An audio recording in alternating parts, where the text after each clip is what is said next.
Welcome to Kedia commerce coaching class. Welcome students. आज हम 12th standard का हिंदी सब्जेक्ट का दूसरा लेसन निराला भाई, ठीक है, निराला भाई, ये लेसन हम आज पढ़ेंगे। हमने हमारे पिछले वीडियो में नवनिर्माण कविता जो कि त्रिलोचन जी की थी वो हमने पढ़ी थी। आज हम निराला भाई ये एक लेसन पढ़ेंगे हिंदी का, जिसकी लेखिका है महादेवी वर्मा। ठीक है, महादेवी वर्मा बहुत ही प्रसिद्ध लेखिका है। महादेवी वर्मा के बारे में आपने शायद सुना भी होगा। महादेवी वर्मा कौन है? ओके, महादेवी वर्मा, पहले हम इनके थोड़ा सा जीवन परिचय के बारे में देखेंगे। महादेवी वर्मा जी के जीवन परिचय के बारे में हम देखेंगे। श्रीमती महादेवी वर्मा जी का जन्म 26 मार्च 1907 कब हुआ था? 26 मार्च 1907 को उत्तर प्रदेश के फारुखाबाद, ठीक है, फारुखाबाद में हुआ। हिंदी साहित्य जगत में ये जो महादेवी वर्मा है ये काफी चर्चित और प्रतिभाशाली कवयित्री के रूप में प्रतिष्ठित है। आप जितनी सिद्ध हस्त कवयित्री के रूप में चर्चित है, उतनी ही सफल आप गद्यकार के रूप में भी विख्यात है। ठीक है, तो महादेवी वर्मा जो है ये बहुत ही प्रसिद्ध कवयित्री है। इन्होंने काफी सारी कविताएं भी लिखी है और बहुत सारे गद्य भी लिखे हैं। ठीक है, इसके बाद आप जितनी छायावादी युग की प्रमुख स्तंभ है, ठीक है, ये जो महादेवी वर्मा है ये छायावादी युग की प्रमुख स्तंभ है।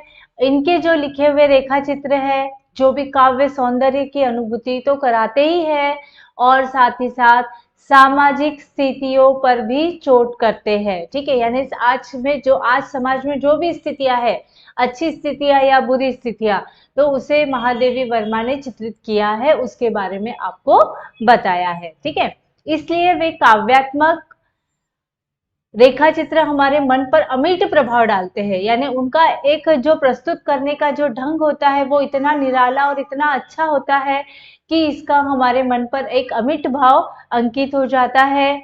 कवि निराला ने आपको, और इन्होंने जो निराला जी के बारे में यहाँ पे उल्लेख किया है, निराला जी के बारे में यहाँ पे उल्लेख किया है, तो वो कवि निराला जी के बारे में भी आपको मैं बता दूं। कवि निराला जो है ये हिंदी के विशाल मंदिर की सरस्वती कहा है। तो कुछ लोगों ने इन्हें आधुनिक मीरा की उपाधि से भी संबोधित किया है। और इनका जो निधन है वो हुआ था 1987 में। महादेवी वर्मा जी का निधन 1987 में हुआ था। ठीक है, अब हम इनकी कुछ प्रमुख कृतियां देखेंगे। ओके, कुछ प्रमुख कृतियां मतलब इन्होंने क्या क्या अपने कौन से काव्य लिखे हैं वो भी हम देखेंगे। और एक बात मैं आपको बता दूं, महादेवी वर्मा जी के जो लेसन हैं इन्हें जानवरों से बहुत ही प्रेम था और इनके पास काफी, इन्होंने जो पेट एनिमल्स हम जिसे कहते हैं इन्होंने पाल रखे थे और उनके बारे में भी ये क्या करती है, अपने कुछ यादें, ये जो है ये संस्मरण है, हम आगे देखेंगे इसका विधा परिचय। ठीक है, तो ये जो संस्मरण है और महादेवी वर्मा जी जो है ये अपने पास जो एनिमल है उनके बारे में भी काफी, जब हम पढ़ते थे तभी भी एक गिल्लू करके एक लेसन हमने पढ़ा था जो गिलहरी के बारे में था पूरा। तो इस तरह से महादेवी वर्मा जी के बहुत सारे जो कविता संग्रह है या जो गद्य खंड है ये एक संस्मरण पर आधारित है। ठीक है, पहले हम इनकी कुछ प्रमुख कृतियां देखेंगे। प्रमुख कृतियां में है सबसे पहले तो निहार है, रश्मि है, निरिजा है, दीप शिखा है, सांध्य गीत है, यामा है। ठीक है, ये कविता संग्रह है। यामा ये कविता संग्रह है। अतीत के चलचित्र है, ये देखिए यहाँ पे अतीत के चलचित्र। उसके बाद स्मृति की रेखाएं है, मेरा परिवार है, श्रृंखला की कड़िया, साहित्यकार की आस्था आदि है। ठीक है, ऐसे ये इन्होंने काफी, ये तो कुछ ही नाम है यहाँ पर, लेकिन ऐसे कई सारे लेख इन्होंने लिखे हैं। ये बहुत ही प्रसिद्ध कवयित्री और प्रसिद्ध लेखिका के रूप में जाने जाते हैं। अब हम आगे नेक्स्ट इसका विधा परिचय देखेंगे। विधा परिचय मतलब ये जो लेसन है ये कहाँ कैसा है ना। तो विधा परिचय ये आधुनिक हिंदी गद्य साहित्य में संस्मरण से लिया है। मैंने आपको अभी बताया था कि संस्मरण ये एक विधा है। इसमें मतलब संस्मरण का मतलब होता है कि हमारे जीवन में जब भी किसी व्यक्ति के स्वाभाविक गुणों से अथवा किसी घटित प्रसंगों से जब हम प्रभावित हो जाते हैं, है ना, ऐसा आपके साथ भी होता होगा कई बार कि कोई कुछ चीजें या कोई पर्सन हमारे लाइफ में आता होगा जिससे हम काफी प्रभावित होते हैं, है ना, या कोई घटना ऐसी घट जाती है हमारे लाइफ में जो हमें लाइफ टाइम तक याद रहती है। ठीक है, तो उन्हीं प्रसंगों को, उन्हीं घटनाओं को शब्दों में शब्दांकित करने का, उन्हें शब्दों में व्यक्त करने की जो इच्छा होती है और जो स्मृति के आधार पर व्यक्ति उसके संबंध में जो लेख लिखता है, उसी को हम क्या कहते हैं, लिखित लेख या ग्रंथ जो भी हम लिखेंगे उसी को हम संस्मरण साहित्य कहते हैं। ठीक है, तो महादेवी वर्मा जी ने अपने इस लेसन में, इस पाठ में ऐसा ही एक संस्मरण आपके सामने प्रस्तुत किया है जिसमें उन्होंने निराला जो एक कवि है और एक जो क्रांतिकारी व्यक्तिमत्व रखने वाले एक पुरुष है, उनके बारे में ही उन्होंने यहाँ पर हमें बताया है। ठीक है, तो देखिए हम पाठ परिचय देखेंगे पहले। निराला हिंदी साहित्य में छायावादी कवि और क्रांतिकारी व्यक्तित्व के रूप में जाने जाते हैं। ठीक है, वे आजीवन फक्कड़ बने रहे। फक्कड़ का क्या मतलब होता है, यानी उनके पास कुछ रहा ही नहीं, मतलब पैसा, धन, दौलत ये कभी नहीं उनके पास थी। निर्धनता में इनका पूरा जीवन चला गया, जीवन यापन किया इन्होंने। निर्धनता यानी गरीबी में इन्होंने अपना जीवन यापन किया और दूसरों के आर्थिक बोझ को ये हमेशा स्वयं ढोते रहते हैं। ठीक है, इन्होंने दूसरों की परेशानियों को, दूसरों की आर्थिक परेशानियों को, इनके पास जब पैसे आते भी थे तो ये क्या करते थे, ये किसी न किसी की, दूसरों की मदद करने में वो पैसे को खर्च कर देते थे, इसलिए इनके पास कभी भी पैसा रहता नहीं था। ठीक है, उन्होंने उन्होंने परिवार के सदस्यों के वियोग की व्यथा को सहा। इन्हें कभी, यानी लाइफ में कभी इन्हें इतनी खुशी नहीं मिली, परिवार से भी इनका वियोग का ही हमेशा रहा। ठीक है, पहले इनकी जो पत्नी थी उनका निधन हुआ था, फिर इनकी एक बेटी थी और समाज के विरुद्ध में जाकर उन्होंने उसका विवाह करवाया था। फिर कुछ दिन के बाद वो बेटी की भी मृत्यु हो गई थी। इस तरह से पारिवारिक सुख इन्हें कभी भी नहीं मिला। ये हम किसके बारे में देख रहे हैं, ये हम निराला जी के बारे में देख रहे हैं। ठीक है, तो उन्हें परिवार के सदस्यों के वियोग की व्यथा को सहा, उन्हें काव्य में उतारा और अपने मन के दुख को उन्हें प्रकट किसके सामने करे, तो वो कविताओं में ही अपना दुख प्रकट करते हैं। आतिथ्य करने में तो इनका अपनापन देखते ही बनता था। आतिथ्य यानी जब भी इनके यहाँ कोई अतिथि जाता था तो इनका जो आओ भगत ये जो करते थे वो बहुत ही अच्छे तरीके से करते थे, वो देखते ही बनता था, ये बहुत दिल से उनका स्वागत करते थे। ठीक है, भले इनकी आर्थिक परिस्थिति इतनी मजबूत नहीं थी, फिर भी मेहमानों का बड़ी विनम्रता से ये आदर करते थे। ठीक है, आपने अपने समकालीन रचनाओं के प्रति उनकी चिंता, उनकी संवेदनशीलता को रेखांकित करती है।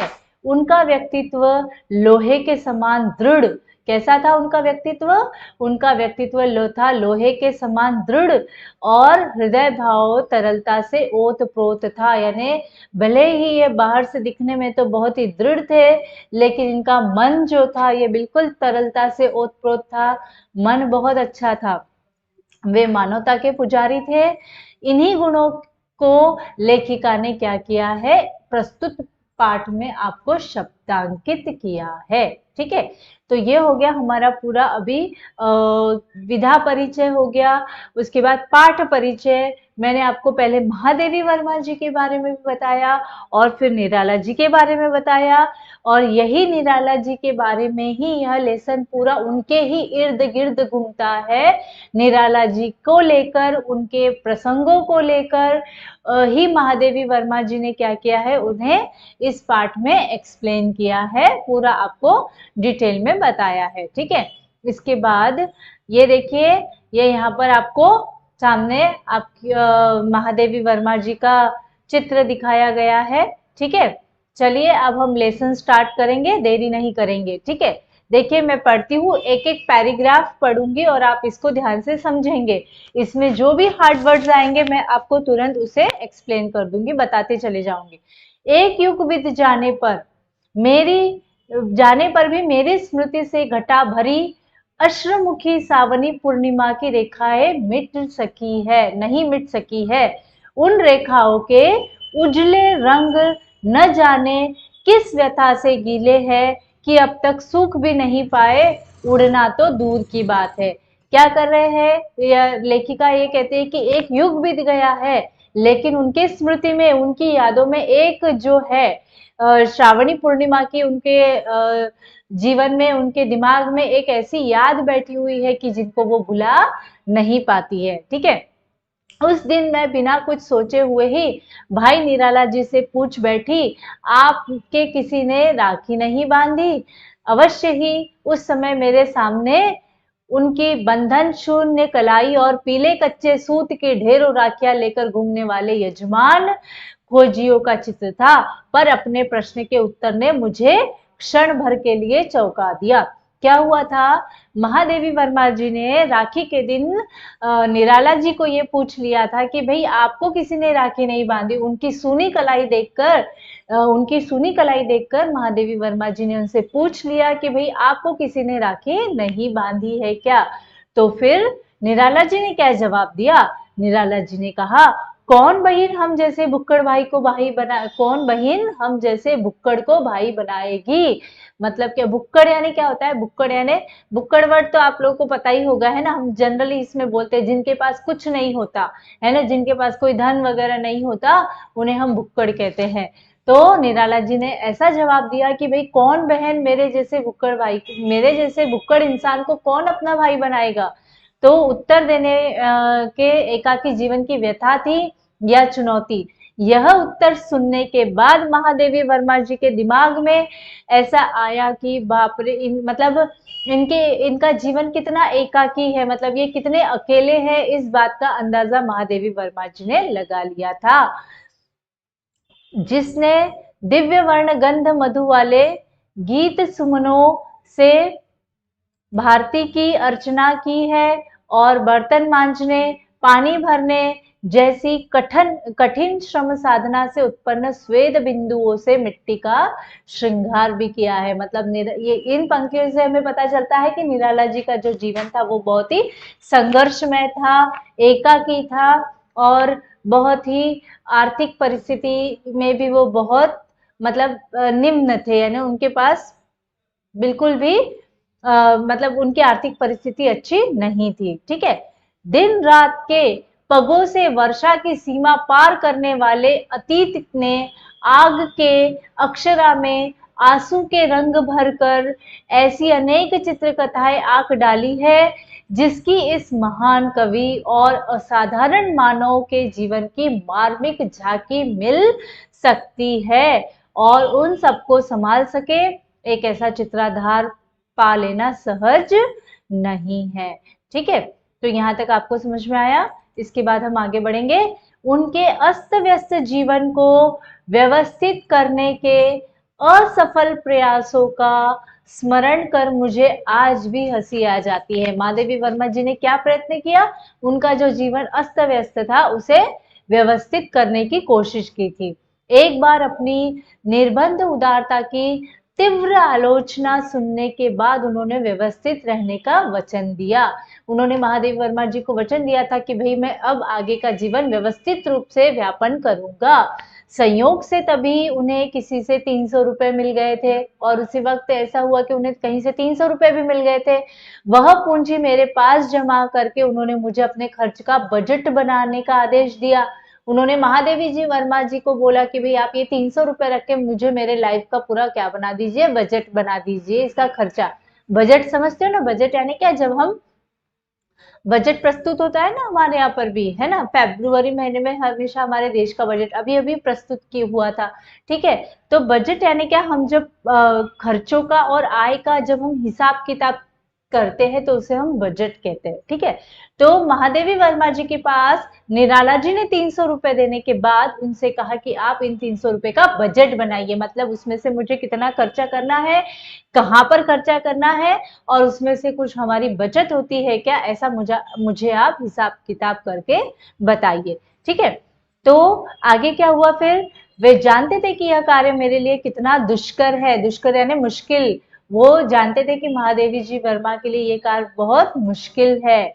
न वे मेरी चादर लंबी कर पाते हैं, न मुझे पैर सिकोड़ने पर बाध्य कर सकते हैं, है ना। ये यहाँ पे अलंकारिक भाषा है। चादर लंबी मतलब एक आपने कहावत सुनी होगी कि हमें उतने ही पैर फैलाने चाहिए जितनी हमारी लंबी चादर होती है। ठीक है, इसका मतलब क्या होता है कि जितना आपका इनकम है, जितनी आपकी आय है, हमें खर्चे हो वो हिसाब से हमें उसे खर्च करना चाहिए। एक्स्ट्रा इनकम मतलब ऐसा ना हो, आपने वो फिल्म का नाम भी सुना होगा, आमदनी अठन्नी और खर्चा रुपया, है ना, ऐसा नहीं होना चाहिए कि इनकम कम है और खर्चे ज्यादा है, ऐसा नहीं होना चाहिए। आपकी इनकम जितनी है उसी में आपने आपके खर्चों को क्या करना चाहिए, एडजस्ट करना चाहिए। ठीक है, तो और इस प्रकार एक विचित्र रस्साकशी में 3 दिन बीत गए थे। पर यदि अनुत्तीर्ण परीक्षार्थियों की प्रतियोगिता हो तो 100 में से 10 अंक पाने वाला भी अपने आप को शून्य पाने वाले से श्रेष्ठ मानेगा, है ना। ये यहाँ पर लेखिका ने यह कहने की कोशिश की है कि अगर एग्जाम में कोई अगर फेल भी यानी अनुत्तीर्ण भी हो गया हो तो 100 में से जो 10 अंक पाने वाला भी है तो वो क्या करेगा, जिसको 10 अंक मिलते हैं, है ना, 10 अंक तो बहुत ज्यादा नहीं हुए ना, पर वो किससे श्रेष्ठ मानता है, वो किससे कंपेयर करेगा, जिसको 0 मिला उससे कंपेयर करेगा, है ना। हम बोलते ना 0 वाले से तो हमारे अंक अच्छे है ना, अरे भाई 0 वाले से कंपेयर मत करो, आप किससे कंपेयर करो, जिन्हें 100 में से 90 मिले हैं, 80 मिले हैं, उससे कंपेयर करो। ठीक है, तो चलिए हम आगे बढ़ते हैं। तो आगे अस्तु नमक से लेकर नापित तक के अ,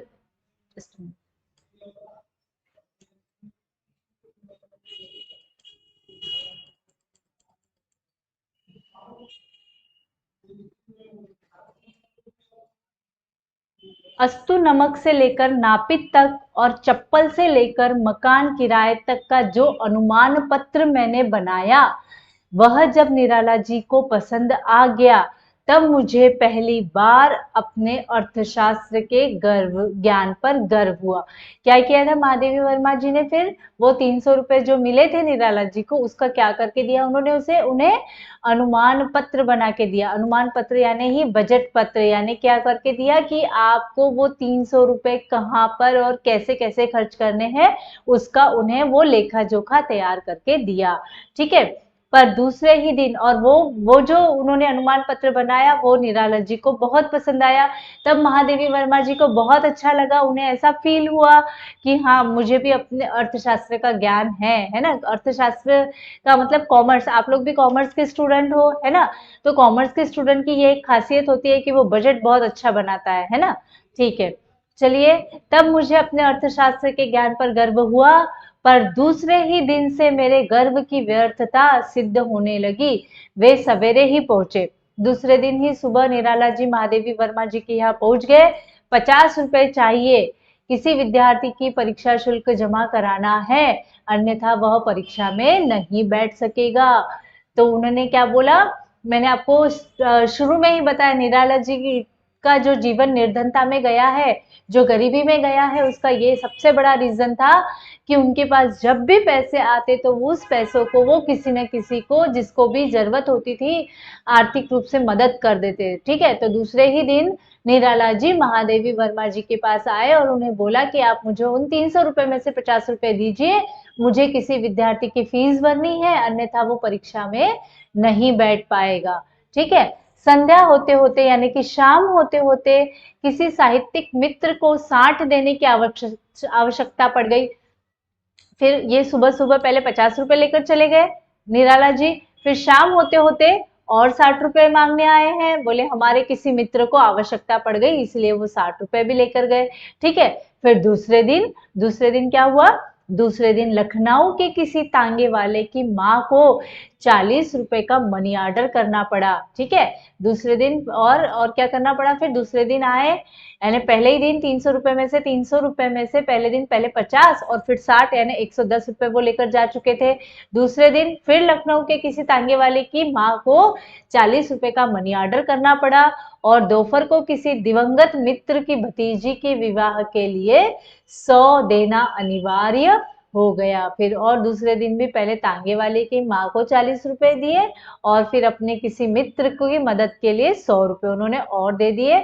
सारांश यह है कि तीसरे दिन उनका जमा किया हुआ रुपया समाप्त हो गया और अब उनके व्यवस्थापन के नाते यह दान खाता मेरे हिस्से आ पड़ा, है ना। मतलब पूरे के पूरे 300 रुपए उन्होंने क्या कर दिया, समाप्त कर दिए। हालांकि उसने, महादेवी वर्मा जी ने तो उसका अच्छा खासा बजट बनाया था, लेकिन यहाँ पे कहने का तात्पर्य इतना ही है कि कितना भी बजट बनाइए कि कुछ भी बनाइए, निराला जी का ऐसा स्वभाव था कि उनके पास अगर पैसे आते तो वो अपना पहले खुद का नहीं देखते, पहले दूसरों की मदद का देखते थे। ठीक है, एक सप्ताह में मैंने समझ लिया कि यदि ऐसे ऑर्डरदानी को न रोका जावे तो मुझे भी अपनी स्थिति में पहुंचाकर ही दम लेंगे। महादेवी वर्मा जी को ये समझ में आया कि अगर इनकी ये उदारतावादी जो है ना, उदारवादी जो प्रवृत्ति है, मतलब सबकी हेल्प करने की जो इनका एक नेचर है, अगर इसे नहीं रोका गया तो महादेवी वर्मा जी का ऐसा कहना था कि ये तो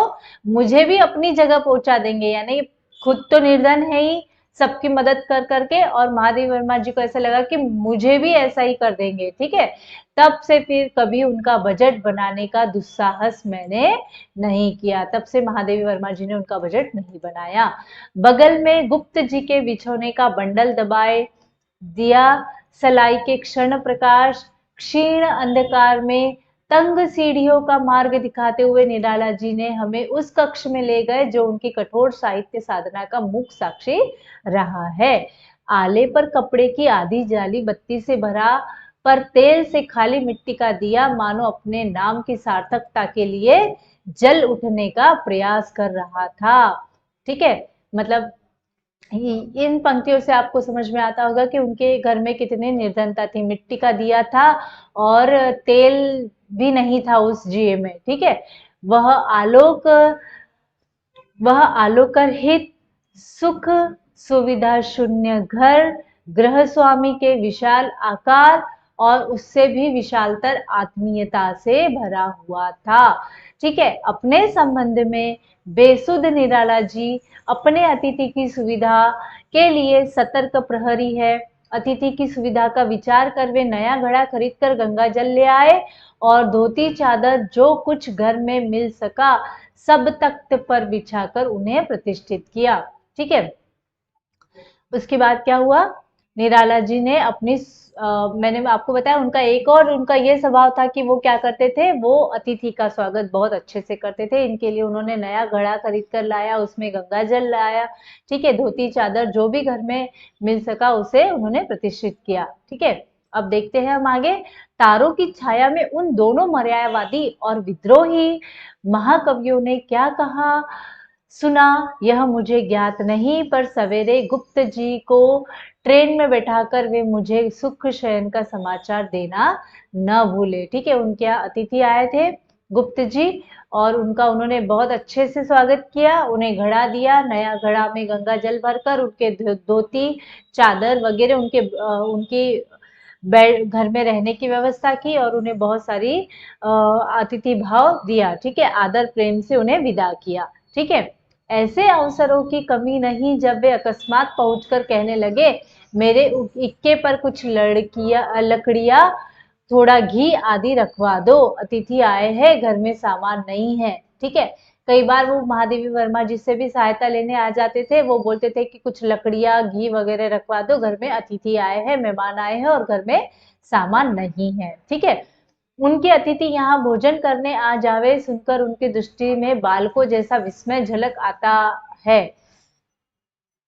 जो अपना घर समझकर आए हैं उनसे यह कैसे कहा जाए कि उन्हें भोजन के लिए दूसरे घर जाना होगा। ठीक है, महादेवी वर्मा जी जब भी उन्हें कहती थी कि आपके अतिथि को हमारे यहाँ ले आओ खाना भोजन के लिए, तो उनके आंखों में बहुत एक चमक आ जाती थी। यानी इन पंक्तियों से यह प्रस्तुत होता है कि महादेवी वर्मा जी को वो बहुत अपना मानते थे। ठीक है, चलिए आगे हम बढ़ेंगे। भोजन बनाने से लेकर जूठे बर्तन मांजने तक का काम वे अपने अतिथि देवता के लिए सहर्ष करते थे। ठीक है, अतिथि का मान आदर बहुत करते थे, उनके जूठे बर्तन भी मांजते थे, उनके लिए भोजन भी बनाते थे। आतिथ्य की दृष्टि से निराला जी में वही पुरातन संस्कार है जो इस देश के ग्रामीण किसान में मिलता है। ठीक है, उनकी व्यथा की सघनता जानने का मुझे एक अवसर मिला। श्री सुमित्रानंदन दिल्ली में टाइफाइड ज्वर से पीड़ित थे। इसी बीच घटित को साधारण और अघटित को समाचार मानने वाले किसी समाचार पत्र ने उनके स्वर्गवास की झूठी खबर छाप डाली। क्या हुआ था, एक बार की बात बता रहे वो, कोई सुमित्रानंदन दिल्ली में उन्हें टाइफाइड ज्वर हो गया था, लेकिन न्यूज चैनल वाले ने उन्होंने क्या किया, उनकी सिर्फ तबीयत खराब थी और उनकी स्वर्गवास की झूठी खबर छाप डाली। ऐसा होता है ना कई बार। अभी हाल ही में भी आपने देखा होगा सोशल मीडिया पर लता मंगेशकर जी का निधन अभी हुआ, लेकिन इसके पहले भी ऐसी थोड़ी झूठी र्यूमर्स जिसे हम कहते हैं अफवाह, यानी कि न्यूज चैनल वाले कभी कभी दे देते हैं। ठीक है, तो निराला जी कुछ ऐसी आकस्मिकता के साथ आ पहुंचे कि मैं उनसे यह समाचार छिपाने का भी अवकाश न पा सकी। ठीक है, समाचार के सत्य में मुझे विश्वास नहीं था, पर निराला जी तो ऐसे अवसर पर तर्क की शक्ति ही खो बैठते हैं। लड़खड़ाकर सोफे पर बैठ गए और किसी अव्यक्त वेदना की तरंग के स्पर्श से मानो पाषाण में परिवर्तित होने लगे। उनकी झुकी पलकें से घुटनों पर चूने वाली आंसू की बूंदें बीच में ऐसे चमक जाती थी मानो प्रतिमा से झड़े जूही के फूल हो। यहाँ पे अलंकारिक भाषा का इस्तेमाल किया है लेखिका ने। यहाँ पर उनका कहने का मतलब ये है कि जो दिल्ली में जो सुमित्रानंदन जी के निधन की झूठी खबर जो आई थी, उससे निराला जी को काफी आहत पहुंचा था। ठीक है, स्वयं अस्थिर होने पर भी मुझे निराला जी को सांत्वना देने के लिए स्थिर होना पड़ा। महादेवी वर्मा जी ने उन्हें सांत्वना दी। यह सुनकर कि मैंने ठीक समाचार जानने के लिए तार दिया है, वे व्यथित प्रतीक्षा की मुद्रा में तब तक बैठे रहे जब तक कि रात में मेरा फाटक बंद होने का समय न आ गया। ठीक है, महादेवी वर्मा जी ने क्या किया था, तार भेजा था। तार पता होगा आपको। ठीक है, तार पहले के जमाने में जब मोबाइल नहीं थे, अभी तो इंस्टेंट मैसेजिंग हो जाती है तुरंत, लेकिन पहले ऐसा नहीं था, मोबाइल नहीं थे, इवन टेलीफोन भी नहीं थे, तब तार चला करता था। तार यानी इसमें जब भी किसी की यानी अर्जेंट खबर होती थी, जैसे ये किसी के निधन की खबर, ठीक है, तो तार भेजा करते थे। वो तार जब मिलता था, सबसे फास्ट मिलने वाला जो मीडिया था वो तार था। ठीक है, तो वो है ये तार। ठीक है, तो महादेवी वर्मा जी ने उन्हें सांत्वना दी कि भी मैंने तार भेजा है उन्हें, और ये खबर पक्की है या नहीं ये जानने के लिए मैंने तार भेजा है। सवेरे 4 बजे ही फाटक खटखटाकर जब उन्होंने तार के उत्तर के संबंध में पूछा, तो निराला जी इतने उत्सुक थे कि वो सुबह 4 बजे ही महादेवी वर्मा जी के घर पहुंच गए और उन्होंने बोला कि तार का उत्तर क्या मिला है आपको। ठीक है, तो तब उन्होंने जब पूछा, तब मुझे ज्ञात हुआ कि वे रात भर पार्क में खुले आकाश के नीचे ओस से भीगी धूप पर बैठ सवेरे की प्रतीक्षा कर रहे हैं। ये इसका मतलब क्या है कि निराला जी अपने घर पर भी नहीं गए, वहीं पर बाहर पार्क में बैठे खुले आकाश के नीचे बैठकर वो तार के जवाब की क्या कर रहे थे, तार के जवाब का इंतजार कर रहे थे। उनकी निस्तब्ध पीड़ा जब, ये देखिए यहाँ पे आपको निराला जी का चित्र दिया है। ठीक है, जब कुछ मुखर हो सकी तब वो इतना ही कह सकी, अब हम भी गिरते हैं। पंत के साथ तो रास्ता कम करता था, पर अब सोचकर ही थकावट होती है। पुरस्कार में मिले धन का कुछ अंश भी क्या वे अपने उपयोग में नहीं ला सकते? पूछने पर उसी सरल विश्वास के साथ कहते, वह तो संकल्पित अर्थ है, अपने लिए उसका उपयोग करना अनुचित होगा। उन्हें व्यवस्थित करने से सभी प्रयास निष्फल रहे हैं, पर आज मुझे उनका खेद नहीं है। यदि वे हमारे कल्पित साँचे में समा जाए तो उनकी विशेषता ही क्या रहे। अपनी उनकी अपरिग्रही वृत्ति के संदर्भ में बातें हो रही थी। तब वसंत ने परिहास की मुद्रा में कहा, तब तो आपको मधुकारी खाने की आवश्यकता पड़ेगी। ठीक है। खेद, अनुताप या पश्चाताप की एक लहर से रहित विनोद की एक प्रशांत धारा पर तैरता हुआ निराला जी का विनोद और निराला जी का उत्तर आया, मधुकरी तो अब भी खाते हैं, जिसकी निधियों से साहित्य का कोश समृद्ध है, उन्हें मधुकरी मांगकर जीवन निर्वाह किया है। इस कटु सत्य पर आने वाले युग विश्वास कर सकेंगे, यह कहना कठिन है। गेरू में दोनों मलिन अधोवस्त्र और उत्तरीय कब रंग डाले गए इसका मुझे पता नहीं, पर एकादशी के सवेरे स्नान हवन आदि कर जब वे निकले तब गैरिक परिधान पहन कर चुके थे। अंगोछे के अभाव और वस्त्रों में रंग की अधीनता के कारण उनके मुंह हाथ आदि ही नहीं, विशाल शरीर भी गैरिक हो गया था, मानो सुनहली धूप में धुला गेरू के पर्वत का कोई शिखर हो। बोले, अब ठीक है। जहां पहुंचे किसी नीम पीपल के नीचे बैठ गए, 2 रोटियां मांगकर खा ली और गीत लिखने लगे। ठीक है, निराला जी भी बहुत अच्छे गीतकार थे, बस गीत लिखते थे।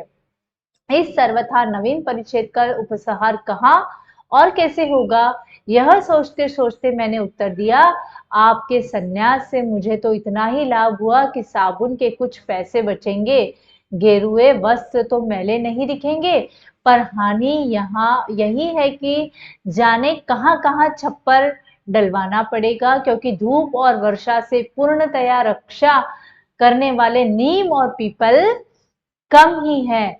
मन में प्रश्न बार बार उठता है, क्या इस देश की सरस्वती अपने वैरागी पुत्रों की परंपरा अक्षुण्ण रखना चाहती है, और क्या इस पथ पर पहले पग रखने की शक्ति उसमें निराला जी में पाई है।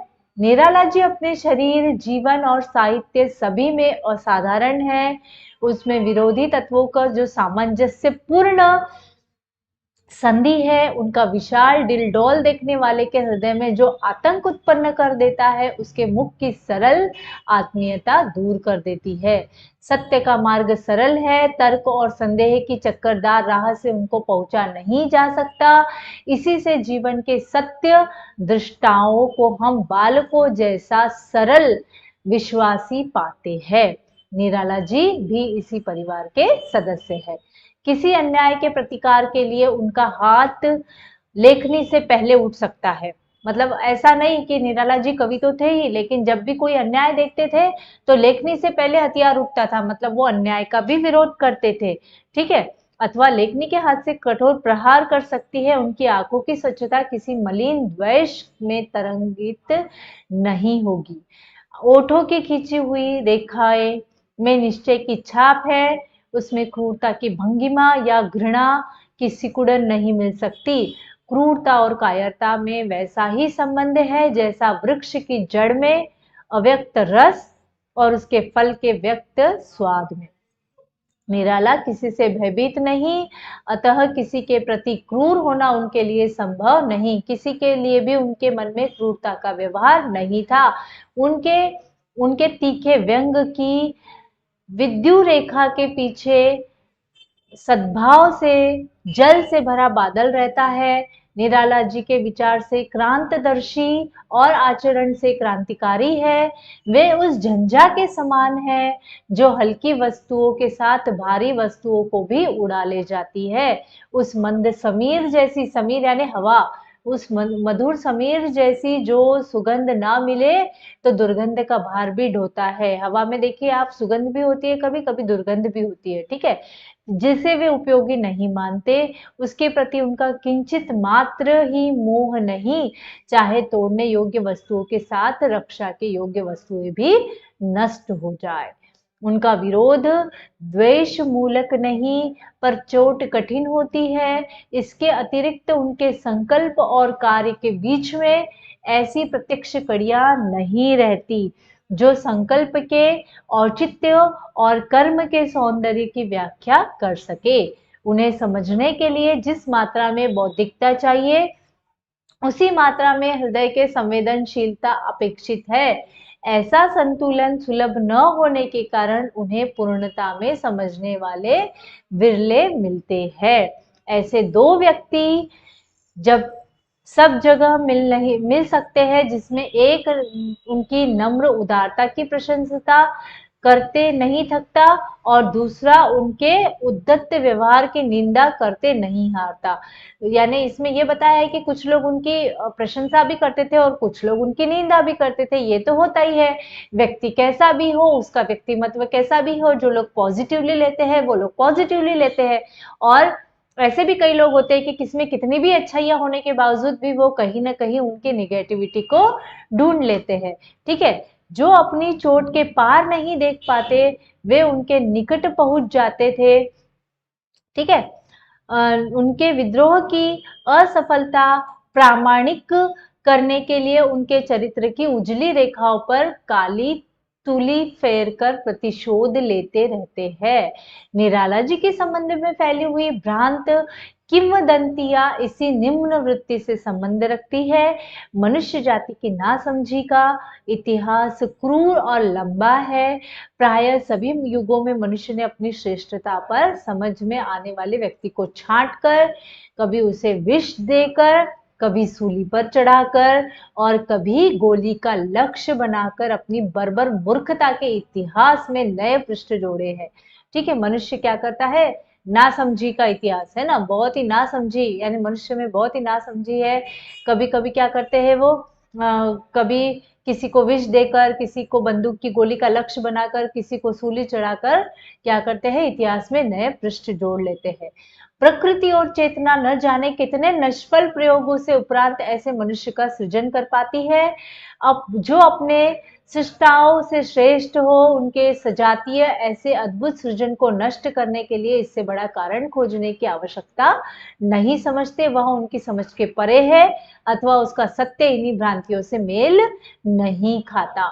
निराला जी अपने युग की विशिष्ट प्रतिभा है, अतः अपने युग का अभिशाप झेलना पड़े तो आश्चर्य नहीं। उनके जीवन के चारों ओर परिवार का वह लहसार घेरा नहीं। ठीक है, जो व्यक्तिगत विशेषताओं पर चोट करता है,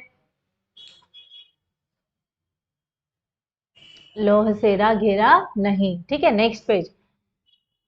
जो व्यक्तिगत विशेषताओं पर चोट करता है और बाहर की चोटों के लिए ढाल भी बन जाता है, उनके निकट माता बहन भाई आदि के कोपल उनके लिए पत्नी वियोग के पतझड़ बन गए। आर्थिक कारणों ने उन्हें अपनी मातृहीन संतान के प्रति कर्तव्य निर्वाह की सुविधा भी नहीं दी। पुत्री के अंतिम क्षणों में भी वो निरुपाय दर्शक बन रहे और पुत्र को उचित शिक्षा से वंचित रखने के कारण उसकी उपेक्षा के पात्र बने। मैंने आपको स्टार्टिंग में ही बताया कि निराला जी को कभी भी पारिवारिक सुख नहीं मिला। उनकी पत्नी का देहांत हो गया था बहुत ही कम उम्र में। उसके बाद उन्होंने उनकी पुत्री का विवाह किया, समाज के विरुद्ध जाकर विवाह किया, तो उनकी पुत्री भी ज्यादा दिन नहीं जी सकी और पुत्र जो था उन्हें हमेशा अपने पिता से शिकायत रहती थी। उन्हें शिक्षा से वंचित रहने के कारण वो हमेशा उपेक्षा के पात्र बने रहते थे, यानी उन्हें वो इग्नोर करता था, दुर्लक्ष्य करता था। ठीक है, इतनी सारी प्रतिकूल परिस्थितियों से उन्होंने कभी ऐसी हार नहीं मानी, लेकिन निराला जी ने कभी भी हार नहीं मानी, जिसे सही बनाने के लिए समझौता करते रहे। स्वभाव से उन्हें यह निश्चल वीरता मिली है जो अपने बचाव के प्रयत्न को भी कायरता की संज्ञा देती है। उनकी राजनैतिक कुशलता नहीं, वह साहित्य की एक निष्ठा का पर्याय है। छल के व्यू में छुपकर लक्ष्य तक पहुंचने को साहित्य लक्ष्य प्राप्ति मानना, जो अपने पथ की सभी प्रत्यक्ष अप्रत्यक्ष बाधाओं को चुनौती देता हुआ सभी आघातों को हृदय पर झेलता हुआ लक्ष्य तक पहुंचता है, उसी को युग सृष्टा साहित्यकार कह सकते हैं। निराला जी ऐसे विद्रोही साहित्यकार है जिन अनुभवों के दंशन का विष साधारण मनुष्य बना देता है। उन्हीं से उन्होंने सतत जागरूकता और मानवता का अमृत प्राप्त किया है। उनके जीवन पर संघर्ष के जो आघात है वे उनकी हार के नहीं, शक्ति के प्रमाण पत्र। मतलब देखिए, दो तरह के लोग होते हैं। जब एडवर्स कंडीशन हमारी लाइफ में जब आती है, तो कुछ लोग क्या होते हैं, उनसे हार जाते हैं, डिप्रेस्ड हो जाते हैं, और कुछ लोग उन्हीं चीजों को पॉजिटिवली लेकर और आगे बढ़ते हैं। ठीक है, और लाइफ में सक्सेस हमेशा वही होते हैं जो इनको इग्नोर करके, जो इनको सहन करके, इनको सॉल्व करके आगे बढ़ते हैं। तो निराला जी भी ऐसे ही थे। इतनी सारी मतलब जो इतने उनके जीवन में जो संघर्ष था, पारिवारिक वियोग था, उसके बावजूद भी उन्होंने कभी हार नहीं मानी। उनकी कठोर श्रम, गंभीर और सजग कला की त्रिवेणी न अछोर मुख में सूखती है और न अकुल समुद्र में अस्तित्व होती है। ठीक है, जीवन की दृष्टि से निराला जी किसी दुर्लभ सीप में ढले सुडौल मोती की तरह है, जिन्हें अपनी महाघरता का साथ देने के लिए स्वर्ण और सौंदर्य प्रतिष्ठा के लिए अलंकार का रूप चाहिए। वे तो अनगढ़ पारस के भारी शिलाखंड है। वह जहां है उनका स्पर्श सुलभ है। यदि स्पर्श करने वालों में मानवता के लौह परमाणु हैं, तो किसी और से स्पर्श करने पर वह स्वर्ण बन जाएगा। ठीक है ना। पारस की अमूल्यता दूसरों का मूल्य बढ़ाने में है। देखिए यहाँ पे कितना अलंकार महादेवी वर्मा जी ने यूज किया है। उनका जो कंपेयर उन्होंने जो किया है, निराला जी की कंपेरिजन उन्होंने पारस पत्थर से की है। पारस पत्थर की आपको विशेषता पता होगी कि वह किसी चीज को छूकर सोना बन जाता है, यानी उसकी मूल्यता को बढ़ा देता है पारस। तो महादेवी वर्मा जी का यही कहना है कि निराला जी भी एक पारस की तरह है, जो कोई भी व्यक्ति अगर उन्हें छूता मतलब उनके संपर्क में आता, तो वे उन्हें सोना बना देते थे। ठीक है, यानी उनके मूल्य बहुत, यानी उन्हें मानवता का पाठ पढ़ाते थे। उनके मूल्य में न कुछ जोड़ सकता न घटा सकता है। आज हम दंभ और स्पर्धा, अज्ञान और भ्रांति की ऐसी कुहेलिका में चल रहे हैं, जिसमें स्वयं को पहचानना तक कठिन है। सहयात्रियों की यथार्थता में जानने का प्रश्न नहीं उठता, पर आने वाले युग इस कलाकार की एकाकी यात्रा का मूल्य आंक सकेंगे, जिसमें अपने पैरों की चाप तक आंधी में खो जाती है। निराला जी के साहित्य की शास्त्रीय विवेचना तो आगामी युगों के लिए सुकर रहेगी, पर उस विवेचना के लिए जीवन की जिस पृष्ठभूमि की आवश्यकता होती है, उसे तो समकालीन ही दे सकते हैं। साहित्य के नवीन युग पथ पर निराला जी की अंक संस्कृति गहरी और स्पष्ट, उज्जवल और लक्ष्यनिष्ठ रहेगी। इस मार्ग के हर फूल उनके चरण का चिन्ह और हर शूल में उनके रक्त का रंग है। यह है संस्मरण संग्रह से। ठीक है, तो यहाँ पर हमारा लेसन समाप्त होता है। इस लेसन में आपको समझ में आया होगा कि महादेवी वर्मा जी ने निराला जी के जीवन चरित्र के बारे में काफी अच्छे तरीके से, काफी अलंकार यूज करके उन्हें क्या किया है, वर्णित किया है। ठीक है, तो यहाँ पे पाठ में आपको यही बताया है कि निराला जी का जो जीवन यापन उन्होंने किया वो निर्धनता में किया, पारिवारिक वियोग में किया, फिर भी उन्होंने हार नहीं मानी। वे हमेशा दूसरों की सहायता करते थे, दूसरों की सहायता के लिए हमेशा तत्पर रहते थे।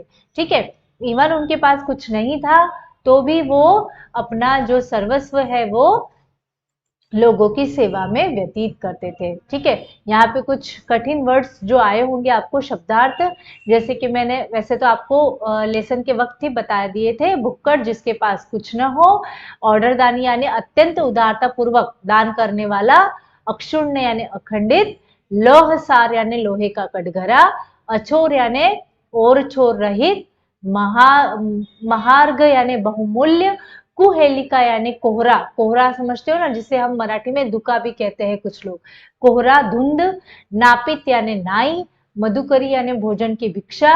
डिल डॉल यानी कदकाठी। कोपल यानी नई पत्तियां। अकूल यानी बिना किनारे वाला। अनगढ़ यानी जिसे व्यवस्थित गढ़ा न गया हो। संस्कृति यानी संसार, सृष्टि। ठीक है, इसके बाद हमारा यहाँ पे स्वाध्याय है। स्वाध्याय में देखिए, लेखिका के पास रखे 300 रुपए, इस प्रकार समाप्त हो गए, है ना। मैंने बताया ना वो 300 रुपए का हिसाब, टांगे वाले को 40 रुपए, है ना, एक विद्यार्थी की फीस। ये आप यहाँ पे आपको 4 चीजों में वो खत्म हो गए थे, वो यहाँ बताना है। अतिथि की सुविधा हेतु निराला जी की ये 4 चीजें लाए। उन्होंने क्या क्या लाया था? गंगा जल से भरा घड़ा, है ना, और क्या लाया था? देखना लेसन में, है ना, चादर, धोती। तो और निम्न वर्ग शब्दों के समानार्थी शब्द लिखिए। ये आपको पाठ में से ढूंढकर लिखना है, समानार्थी शब्द। और यहाँ पे आपको अभिव्यक्ति, एक जो कॉलम होता है आपका एग्जाम में भी आपको रहेगा इसमें से प्रश्न अभिव्यक्ति, जिसमें आपको अपना मत लिखना होता है। ठीक है, आपके क्या विचार है ये लिखना होता है। ठीक है, तो इसमें आपको प्रश्न में है भाई बहन का रिश्ता अनूठा होता है, इस विषय पर अपना मत लिखिए। और सभी का आदर पात्र बनने के लिए व्यक्ति का सहृदय और संस्कारशील होना आवश्यक है, इस कथन पर अपने विचार लिखिए। तो ठीक है बच्चों, ये लेसन आशा है आपको समझ में आया होगा।